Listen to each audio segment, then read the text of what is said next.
نحمده ونصلي على رسوله الكريم أما بعد. قال الله تعالى في القرآن المجيد والفرقان الحميد: أعوذ بالله من الشيطان الرجيم. بسم الله الرحمن الرحيم. وما تقدموا لأنفسكم من خير تجدوه عند الله. صدق الله العظيم.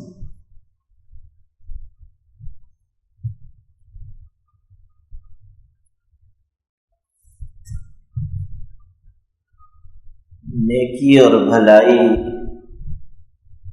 انسان کے لیے آخرت میں فائدے کا باعث ہے. انسان جب مر کر اللہ کے ہاں جائے گا، جو نیکی اس نے آگے بھیجی ہے اس کو موجود پائے گا.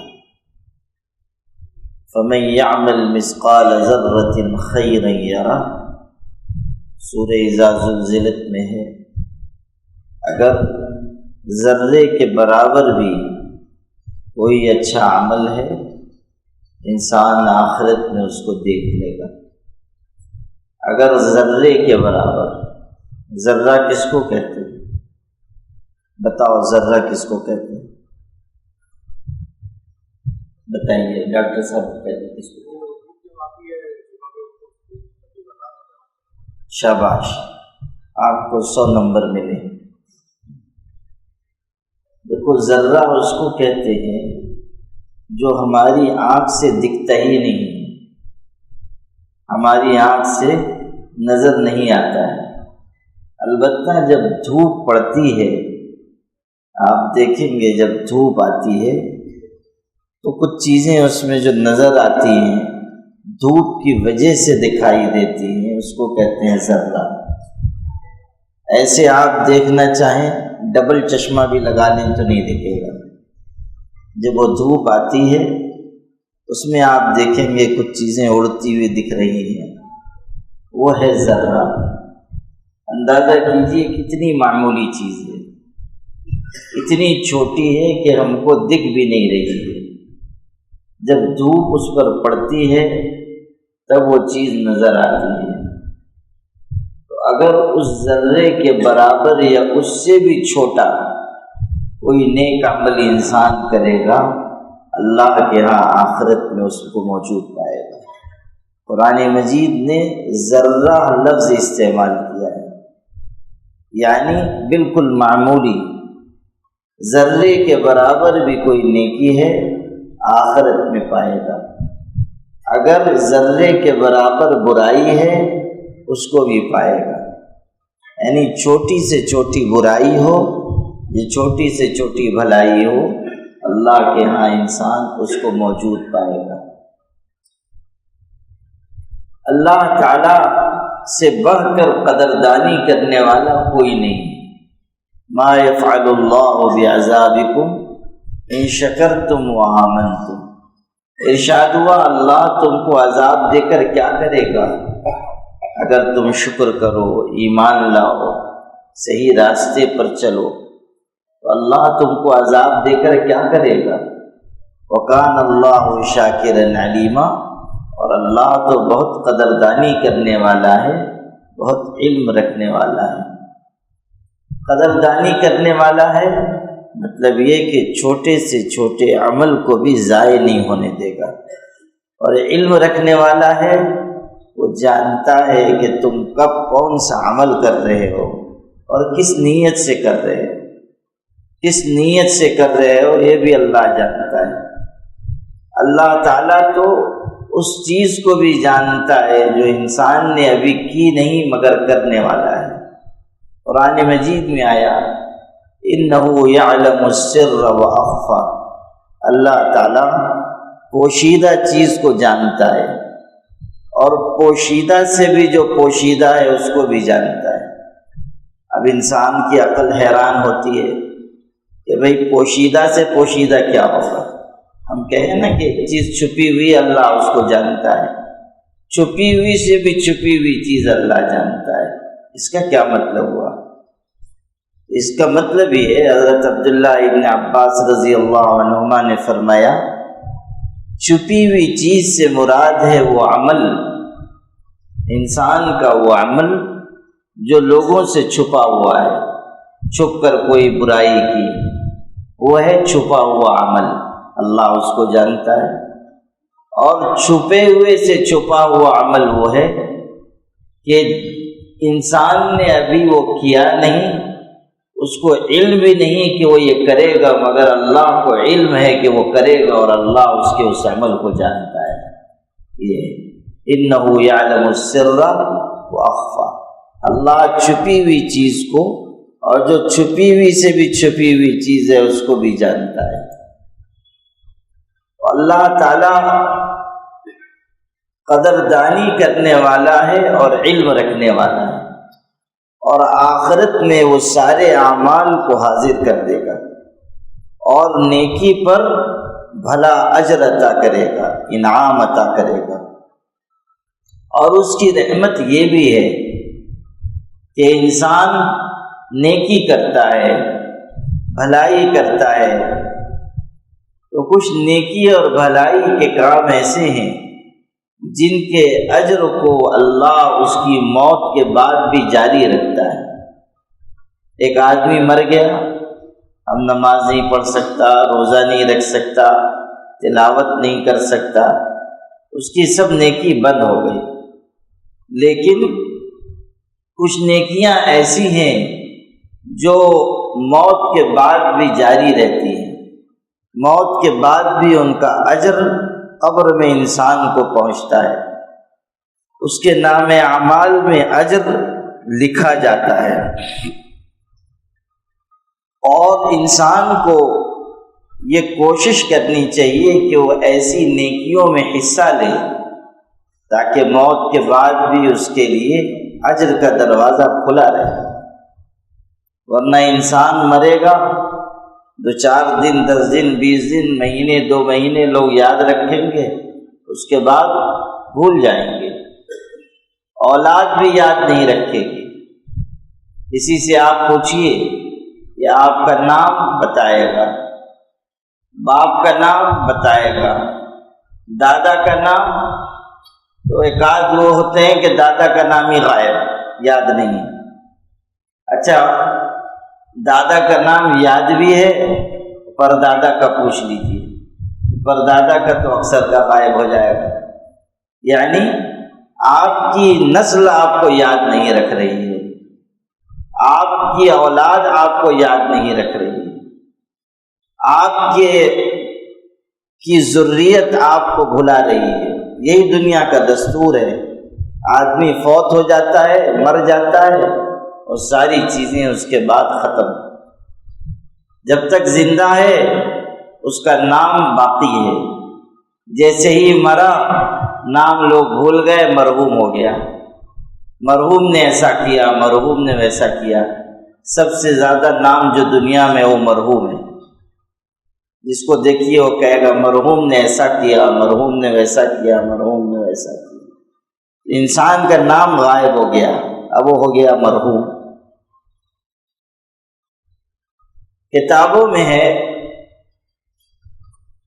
ایک مالدار آدمی تھا، تاجر تھا، اور پیسے والا بھی تھا اور نیک بھی تھا۔ تو ایک دن وہ جا رہا تھا، بڑی اس کی دکان تھی، دکان کی طرف جا رہا تھا، اور راستے میں اس نے دیکھا کہ انگور بک رہا ہے، وہ اچھے انگور تھے، تو اس نے ٹوکری بھر انگور خریدا، اور جو اس کا نوکر تھا اس سے کہا کہ گھر پہنچا دو، گھر لے جا کر دے دو۔ نوکر نے گھر پہنچا دیا۔ جب دوپہر میں یہ پہنچا اور کھانے کے لیے بیٹھا تو بیوی سے کہنے لگا کہ میں نے وہ جو انگور بھیجا تھا ذرا مجھ کو کھلا دو۔ تو بیوی نے کہا کہ وہ تو ہم لوگوں نے کھا لیا، میں نے اور بچوں نے سب نے مل کے کھا لیا، ٹوکری بھر انگور، کھانے پینے والے لوگ تھے بیچارے، خوش خوراک، سب کھا گئے۔ انہوں نے کہا کہ ہم لوگوں نے سب کھا لیا۔ اب دیکھیے سوچنے والا ذہن کس طرح سوچتا ہے۔ جب بیوی نے کہا کہ ہم نے سب انگور کھا لیا تو اس شخص کو ایک احساس سا ہوا اور وہ دسترخوان سے اٹھ گیا۔ بیوی نے اس کو آواز دی مگر وہ رکا نہیں، چلا گیا۔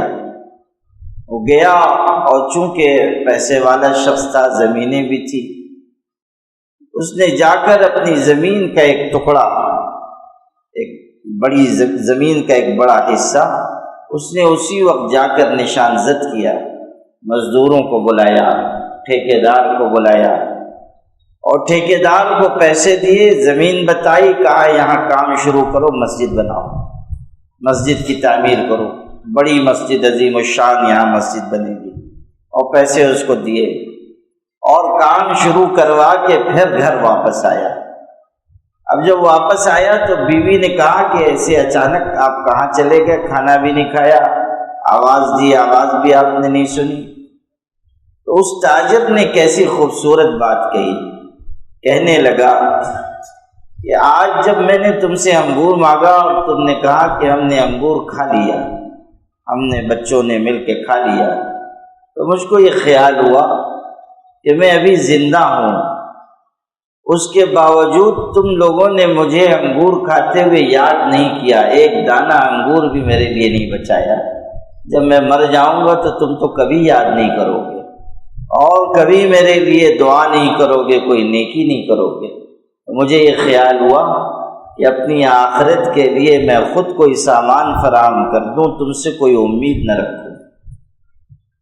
اندازہ کیجیے، ایک احساس دل میں انسان کے ہو گیا کہ یہ لوگ کھانے پینے کے وقت یاد نہیں رکھ رہے ہیں اور زندگی میں یاد نہیں رکھ رہے ہیں، موت کے بعد کیا یاد کریں گے؟ اولاد کب تک آپ کو یاد رکھے گی؟ انسان کو اپنے لیے توشہ خود آگے بھیجنا ہے، اپنی آخرت کے لیے خود انتظام کرنا ہے۔ اسی لیے قرآن کہہ رہا ہے کہ وَمَا تُقَدِّمُوا لِأَنفُسِكُم مِّن خَيْرٍ تَجِدُوهُ عِندَ اللَّهِ، جو بھلائی خیر کا جو کام آگے بھیج دو گے اللہ کے ہاں اس کو موجود پاؤ گے۔ انسان اگر کوئی کنواں کھودواتا ہے، پانی کا کہیں انتظام کرا دیتا ہے، کوئی درخت لگا دیتا ہے جس کے سائے میں لوگ راحت پائیں، جس کی پتیاں اور پھل جانور اور انسان کھائیں، تو یہ نیکی ایسی ہے کہ موت کے بعد بھی اجر ملے گا۔ جب تک کنواں باقی ہے، جب تک بورنگ باقی ہے، جب تک نہر باقی ہے، اجر ملتا رہے گا۔ مسجد بنا دی یا مسجد کی تعمیر میں حصہ لیا، ہر آدمی ایسا مالدار نہیں ہے کہ وہ پوری مسجد بنا دے۔ مسجد میں اگر تھوڑا حصہ بھی لیا تو اللہ تعالیٰ اس پر انسان کو اجر عطا کرے گا، اللہ تعالیٰ ثواب دے گا۔ حدیث میں ہے جو مسجد بنائے پرندے کے گھونسلے کے برابر، پرندے کے گھونسلے کے برابر مسجد بنائے۔ من بنا للہ مسجدا ولو کمفحص قطات، قطع پرندے کے گھونسلے کے برابر، چھوٹی سی چڑیا آتی ہے، گھونسلہ اس کا چھوٹا سا، ایک اینٹ کے برابر۔ اب اندازہ کیجئے کہ اتنی بڑی مسجد دنیا میں کہاں بنے گی، اور اگر بنی تو اس میں نماز کیسے پڑھی جا سکے گی؟ گھونسلے کے برابر مسجد کا کیا مطلب ہے؟ مطلب یہ کہ اگر کسی نے مسجد کی تعمیر میں ایک اینٹ کے برابر بھی حصہ لیا، تھوڑا حصہ بھی لیا، تھوڑے پیسے بھی دیے، تو اللہ تعالیٰ اپنے فضل سے اس کے لیے جنت میں محل بنائے گا، جنت میں گھر تعمیر کر دے گا۔ تھوڑا حصہ لیا ہے، اور جب تک وہ مسجد باقی رہے گی، اعمال وہاں ہوتے رہیں گے، اللہ تعالیٰ اس کا اجر اس انسان کو پہنچاتا رہے گا۔ نماز پڑھی جا رہی ہے، ذکر کیا جا رہا ہے، تلاوت ہو رہی ہے، دین کا کام ہو رہا ہے، تعلیم ہو رہی ہے، تبلیغ ہو رہی ہے، اللہ تعالیٰ کی یاد کی مجلسیں ہو رہی ہیں، یا علم کے حلقے لگ رہے ہیں، مسجد میں جو جو کام ہوتا ہے، جو خیر کا کام ہوتا رہے گا اجر اس کو پہنچتا رہے گا، نیکی اس کو ملتی رہے گی۔ اسی طرح اگر کسی انسان نے کوئی مسافر خانہ بنا دیا، پہلے مسافر خانے ہوتے تھے، اب تو وہ ذوق ختم ہو گیا، اس کو سرائے کہتے تھے، جو پرانے لوگ ہیں وہ جانیں گے، سرائے کہتے تھے، یعنی کوئی جگہ بنا دی گئی کہ مسافر آئیں، یہاں ٹھہریں اور پھر آگے چلے جائیں۔ مسافروں کے ٹھہرنے، رہنے، سہنے کا انتظام ہوتا تھا، تو لوگ اپنے خرچ پر مسافر خانہ بنا دیتے تھے کہ مسافروں کو راحت رہے گی۔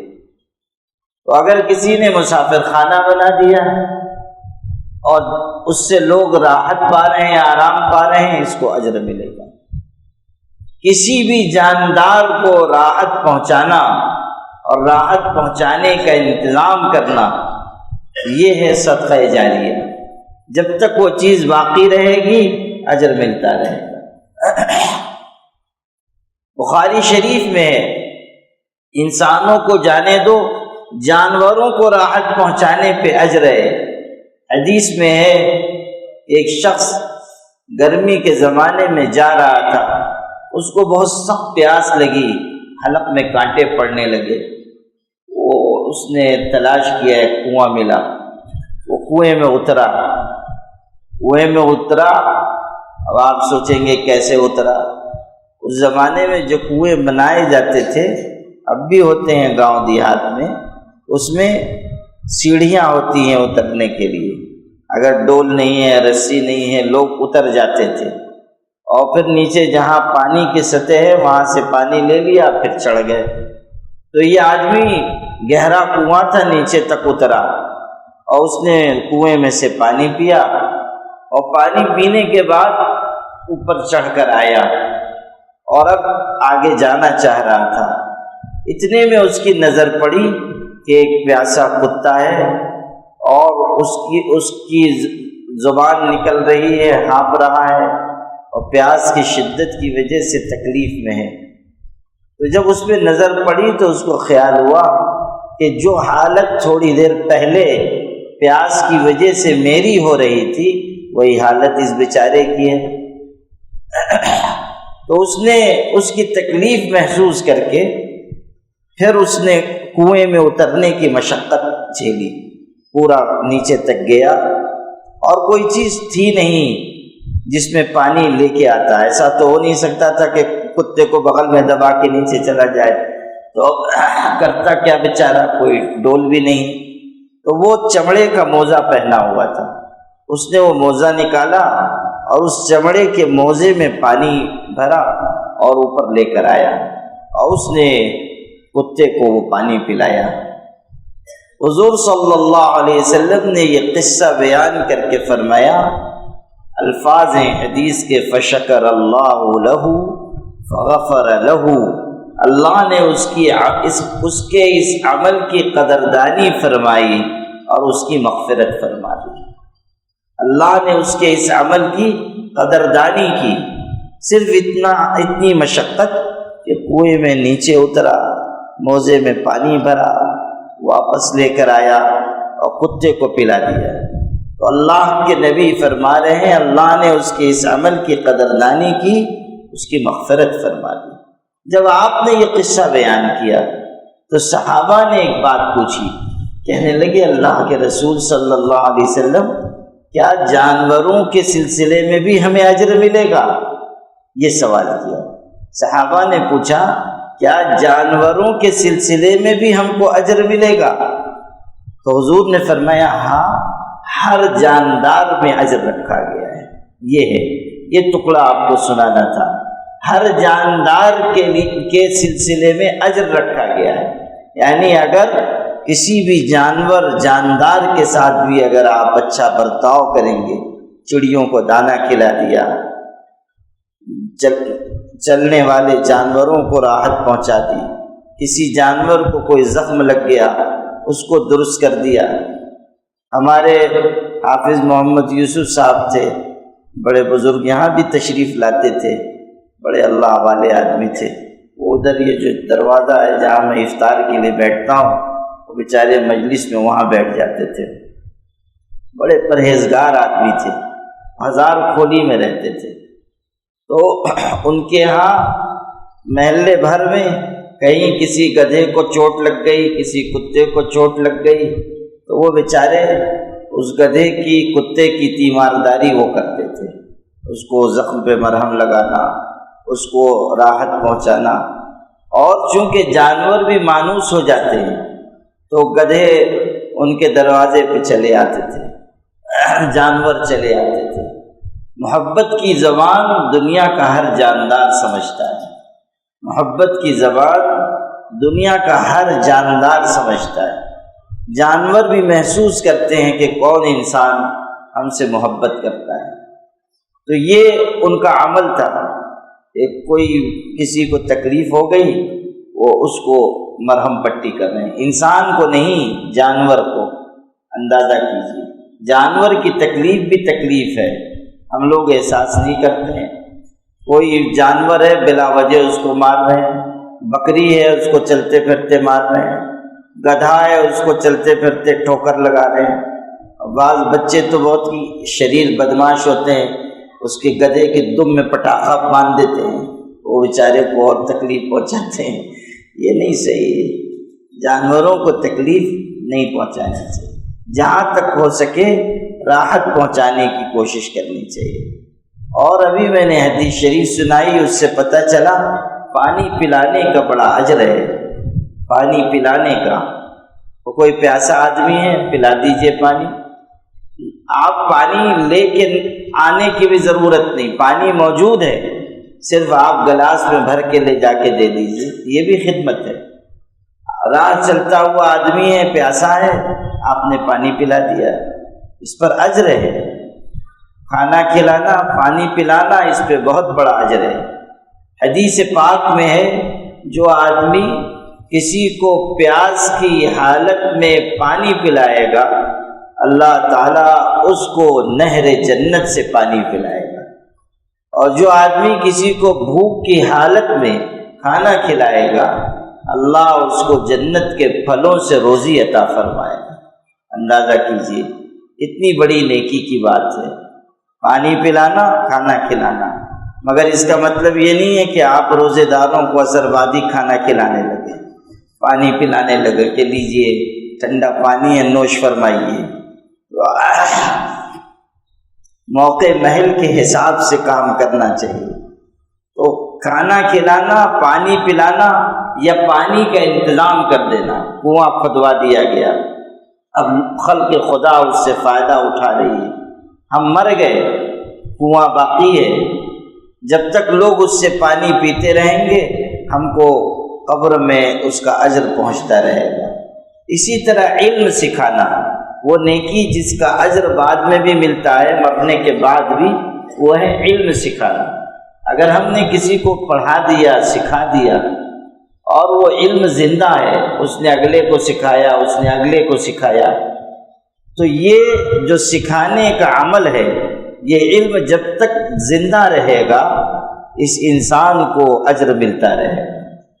آپ غور کیجئے کہ امام بخاری دنیا سے تشریف لے گئے، 1250 سال لگ بھگ ہو گئے، 1250-1300 سال، لیکن ان کی لکھی ہوئی کتاب بخاری شریف ساری دنیا میں پڑھائی جاتی ہے۔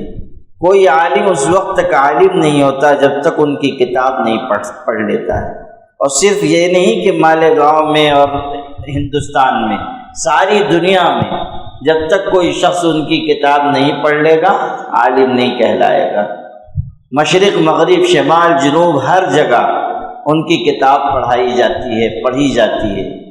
اندازہ کیجئے کہ ایک انسان 1250-1300 سال پہلے دنیا سے چلا گیا، لیکن آج تک ان کا علم ان کی کتاب کی شکل میں زندہ ہے، اور لاکھوں لوگ اس سے فائدہ اٹھاتے ہیں۔ اندازہ کیجئے کہ امام بخاری کو ان کی قبر میں کتنا اجر پہنچتا ہوگا، روز ان کے ہاں نیکیوں کا انبار پہنچتا ہوگا۔ اسی طرح کتنے لوگ ہیں جنہوں نے کتابیں لکھی محنت سے، 500 سال پہلے، 600 سال پہلے، آج تک ان کا علم زندہ ہے۔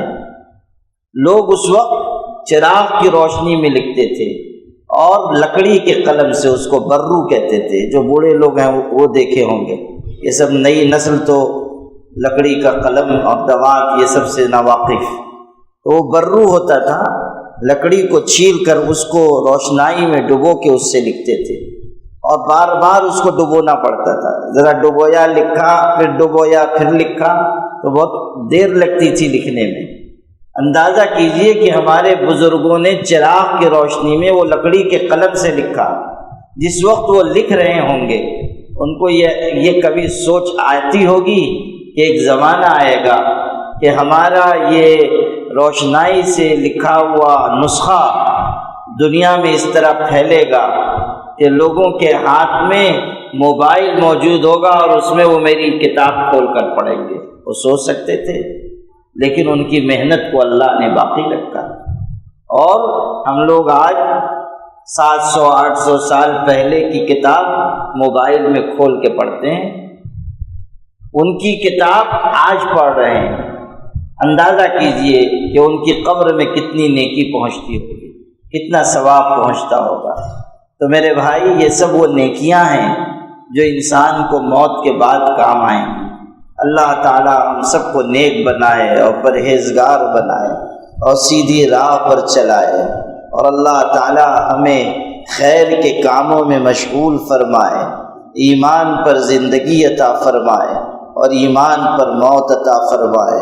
اللہ تعالی ہر قدم پر ہماری مدد فرمائے، اللہ تعالی ہر آزمائش سے ہماری حفاظت فرمائے، ہماری آل و اولاد کو نیک بنائے، پرہیزگار بنائے، سچا بنائے، امانت دار بنائے، سیدھی راہ پر چلائے۔ اللہ تعالیٰ بیماروں کو صحت عطا فرمائے، پریشان حالوں کی مدد فرمائے۔ اللہ تعالیٰ ہمیں صدقات جاریہ میں حصہ لینے والا بنائے۔ اللہ تعالیٰ دونوں جہانوں میں ہمیں کامیابی عطا فرمائے۔ سبحان ربک رب العزت عما یصفون وسلام علی المرسلین والحمد